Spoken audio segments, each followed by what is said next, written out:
You ever feel so certain of something, so grounded in your own reality that even the idea of questioning it feels absurd? That was me. A skeptic through and through, the logical one, the one who laughed off the shadows. But that was before the desert. It started like any other road trip, just me and my best friend Jake. We were chasing sunsets, cheap gas, and that elusive feeling of freedom only a wide open highway can give you. Somewhere between boredom and bad diner food, we decided to veer off the main drag and cut through the Navajo reservation in Arizona. The plan was innocent enough. Take in the scenery, soak up the culture, maybe snap a few moody Instagram shots. We'd heard the stories, of course, everyone has. Skinwalkers, shapeshifters, cursed witches in the skin of beasts. Creepy, sure, but not real.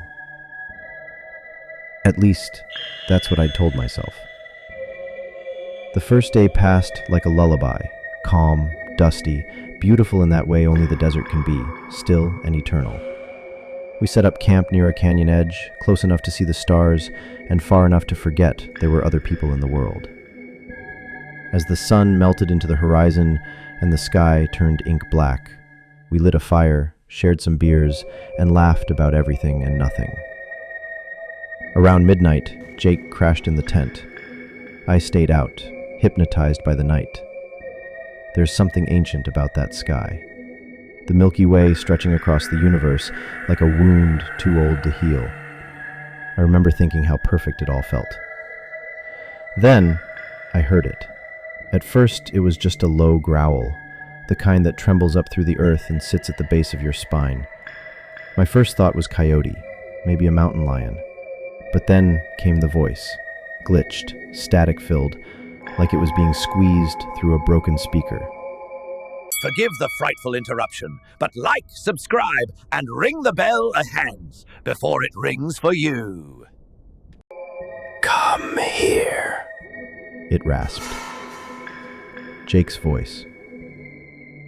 I turned toward the tent. He was there, curled up in his sleeping bag, dead asleep. No movement, no sound, no explanation. Then the voice came again, this time from the opposite side of the canyon. Come here. My stomach turned cold.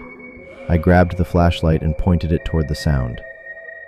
What the beam caught in its circle of light wasn't human, at least, not entirely. It stood on the ridge, limbs too long, arms dangling like a puppet on broken strings. Its skin was cracked and gray, stretched tight over bones that didn't fit. The clothes hung from it in ribbons, torn, filthy, old. But the face was Jake's. I stumbled back. My heart punched against my ribs as I scrambled toward the tent and practically ripped the zipper open. I shook Jake hard. Wake up! We need to go, now! He blinked at me, confused, still half dreaming, but the look on my face must have convinced him. Within minutes, we were tearing down camp with shaking hands. All the while it circled us, hidden in the black, mimicking our voices, our laughter, our stupid jokes from earlier, our exact inflections. At one point it whispered something Jake had told me when we were kids, something no one else on earth could know. As we floored it down the empty dirt road, I made the mistake of looking in the rearview mirror. It was there, standing dead center in the road. Watching, not chasing, just watching those awful yellow eyes burning like twin coals. We didn't stop until we reached a town with lights. Any lights. We holed up in a rundown motel, the kind that smells like mildew and forgotten stories. I stayed up all night, spiraling down a rabbit hole of folklore and Navajo legend. Skinwalkers, shapeshifters, witches who wear the faces of others. I didn't want to believe it, but I do now. I don't care what science says. I don't care what logic demands. I saw it. I heard it. And I can still feel it watching me when I close my eyes. Jake won't talk about it anymore, won't acknowledge it ever happened. But sometimes I catch him looking over his shoulder, like he's waiting for something to catch up. Maybe it will. All I know is this. The Southwest is more than sand and stars. It's ancient, and it remembers things we've tried to forget. If you ever find yourself out there alone under that endless sky and you hear a familiar voice calling your name, don't follow it, no matter what. Don't.